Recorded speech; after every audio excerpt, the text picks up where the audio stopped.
Good morning. This is the Keeping It Real Sunday School class from Cornerstone Baptist Church in Richland, Missouri. I'm Dr. Max Thornsberry, and I'm the teacher, and my wife Brenda will be reading the scriptures this morning out of the Authorized Version, the original King James Version of the Bible. We're going to be looking at someone who gave up his role as the next king to another man, King David, because he recognized God's hand upon him. We're going to look at the story about Jonathan and David today. Very interesting historical story, and I think it has a little bit of meaning for us today. I'll explain that at the end of the lesson, why I think there are people that fit the role of Jonathan today. And so we're going to start out by looking at 1 Samuel chapter 18, verses 1 through 4. 1 Samuel 18, 1 through 4. And it came to pass, when he had ceased speaking unto Saul, that the soul of Jonathan was knit with the soul of David, and Jonathan loved him as his own soul. And Saul took him that day, and would let him go no more home to his father's house. Then Jonathan and David made a covenant, because he loved him as his own soul. And Jonathan stripped himself of the robe that was upon him, and gave it to David, and his garments, and even to his sword, and to his bow, and to his belt. Now I want you to remember, if you will, Brenda, back when the people were clamoring for a king, that God told them through Samuel that if you get a king, he is going to put your sons in his army, he's going to take your daughters to be his handmaidens, and he's going to tax you. Mm-hmm. I'm your king, you don't need a king, God said. Right there you have it. Mm-hmm. He's taken David away from Jesse, put him in his own house, and going to put him in charge of his army. The actual prophecy of the Lord God Almighty comes to pass right before our very eyes. Jonathan was the oldest son of Saul. As, well, he's the next in line to be king. Mm-hmm.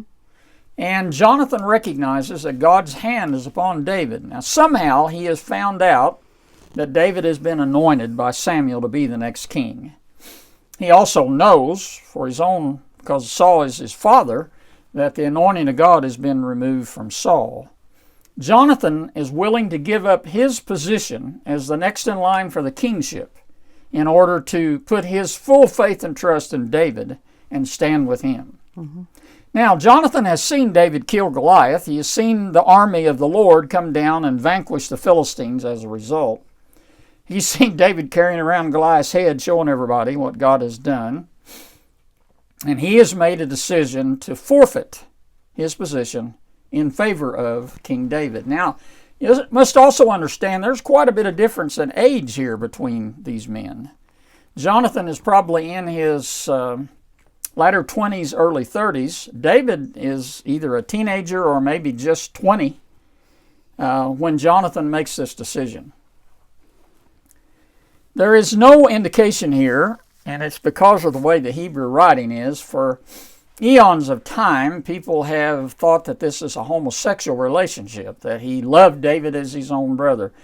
If that were the case, the Hebrew inference here would be like he had known David, like a man would know a woman, and that's not the case. The Hebrew wording here is like two brothers, the love of two men like two brothers. Do you understand that? Of course. You're going to see later that they exchanged the kiss that's common in the Middle Eastern cultures. But what Jonathan is doing here, Brenda, he is taking off the robe. This robe has great significance. This robe indicates he's the next in line for the kingship. He is the son of the king. It's like the robe that Joseph had that his dad gave him, the coat of many colors. It has great significance. He takes this robe off and says, now I give it to you, David. Mm-hmm. Not only do I give you the robe, but I give you my instruments of war. I give you my belt, which contains all these instruments of war. I give you everything that I have that would indicate that I'm going to be the next king, and I put it in your hands. I am acknowledging that God has a call on your life, that God has chosen you, and I'm willing to honor that and to serve you and serve under you. Now, Saul eventually gets Jonathan and his other two sons killed when he consults the witch of Endor, and she supposedly conjures up Samuel, which has to be a demonic spirit. But she does get information that is correct. Demonic spirits do get sometimes information that's correct. She said, if you go into battle, you're all going to be killed, and they were. Saul got his own son, Jonathan, this man that has yielded himself to God's plan for the nation of Israel, got him killed. Mm-hmm. Sure did. Again, we see here a total understanding. And then Jonathan is going to come to another understanding here before too long. He's going to come to an understanding that Saul intends to kill David, and he's going to speak up for David. So 1 Samuel 19, 1 through 4. And Saul spoke to Jonathan his son and to all his servants that they should kill David. But Jonathan, Saul's son, delighted much in David. And Jonathan told David, saying, Saul, my father, seeketh to kill thee. Now therefore, I pray thee, take heed to thyself until the morning, and abide in a secret place, and hide thyself. And I will go out and stand beside my father in the field where thou art, and I will talk with my father of thee. And what I see I will tell thee. And Jonathan spoke good of David unto Saul his father, and said unto him, Let not the king sin against his servant, against David, because he hath not sinned against thee, and because his works have been toward thee very good. Now eventually in chapter 20, we're going to see that Samuel sets up a signal type system. Not Samuel, you mean Jonathan. Where he finally has come to the conclusion that Saul intends to kill him. And he's going to have a conference with Saul, and Saul's mad at him. He curses Jonathan, and Jonathan gets mad and won't take food. And he tells David to go out and hide in a certain area, and he'll come out and practice his archery. And if he shoots an arrow past the rock, then that means that Saul intends to kill him. Full intention. Mm-hmm. And Jonathan's not been able to talk him out of it. And that's what he did. And it was the last time, I think, that they, I think we're going to read here. Go to 1 Samuel 23 and read 15 through 18. 23? 1 Samuel 23, 15 through 18. And David saw that Saul was come out to seek his life, and David was in the wilderness of Ziphan, the forest. And Jonathan, Saul's son, arose and went to David into the forest, and strengthened his hand in God. And he said unto him, Fear not, for the hand of Saul my father shall not find thee. And thou shalt be king over Israel, and I shall be next unto thee, and that also Saul my father knoweth. And they two made a covenant before the Lord, and David abode in the forest, and Jonathan went to his house. And that's the last time they saw one another. Now their friendship, Brenda, was exceedingly close. Mm-hmm. Occasionally you'll have a friend that you can be that close to, mm-hmm. that you trust, has your best interest in mind, mm-hmm. sacrifices for you, and you sacrifice for them. This is Christ himself said that a true friend would give his life for another. Mm-hmm. Speaking of himself, basically. Mm-hmm. But this is the kind of friendship they had.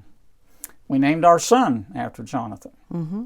I was so impressed with his character, so impressed with his honesty.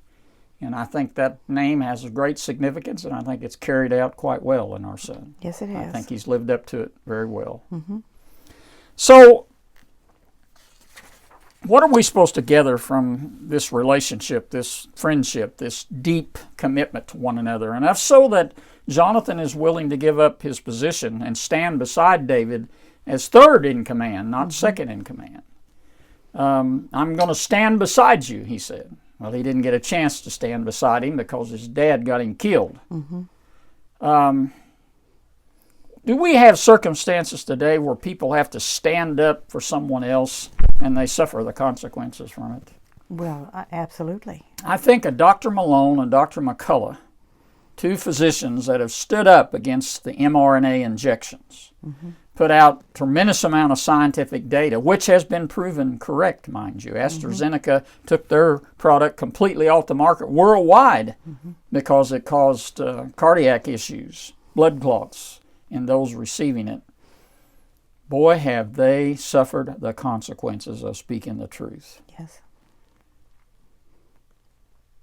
It is really beyond comprehension what the medical profession has done to these men for simply speaking up for their patients and standing up for what they know has potential for danger.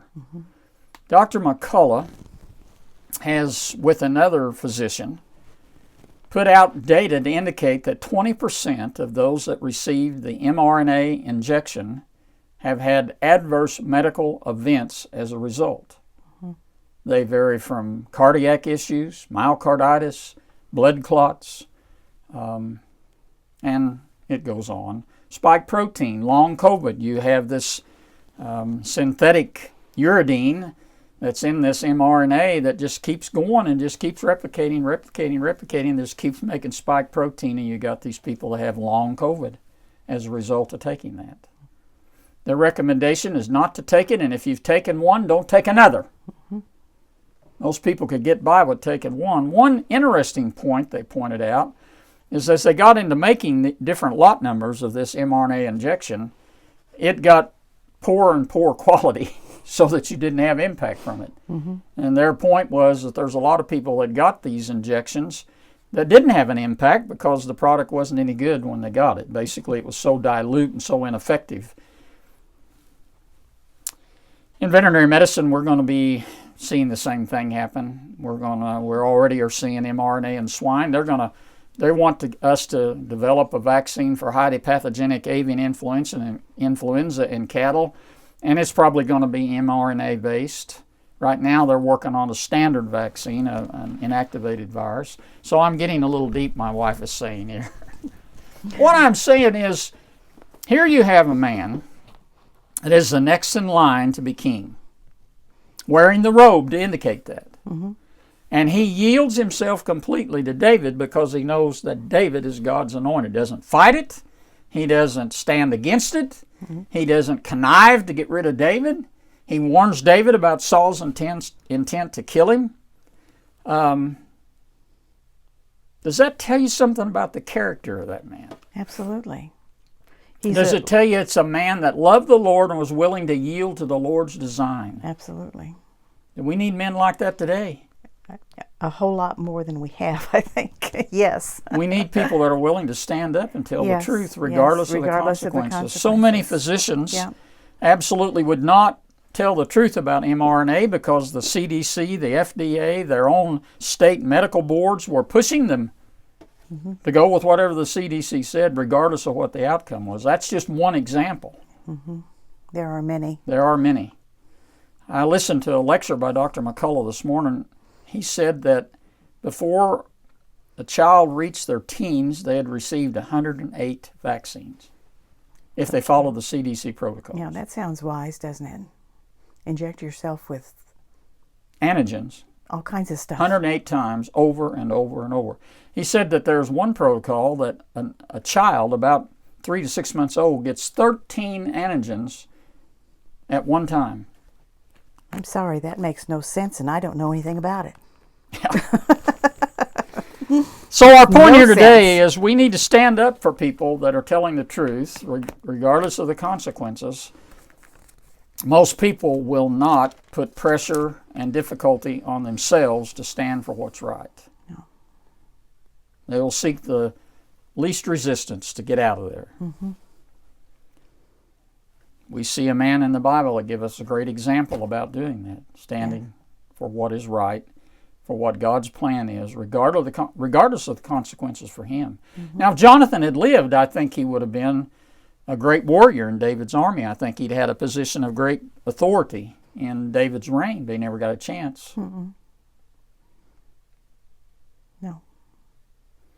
If you're a physician and you say, I don't want my patients to take the mRNA, at least I want to tell them what the possible consequences could be, and the state medical board says, we're going to take your license away. Yeah. Because you won't do what we tell you to do. You're not allowed to practice medicine anymore You do what we tell you to do. We'll tell you how to practice medicine. Not based on your understanding, your years of experience, your evaluation of the data, but what we tell you to do. That is tyranny, Brenda. I've sworn upon the altar of God eternal hostility against every form of tyranny over the mind of man. Thomas Jefferson, September 23rd, 1800. These men that established this nation were radical for freedom. They were radical against tyranny, and we need to have the exact same attitude. I'm done. See y'all next week.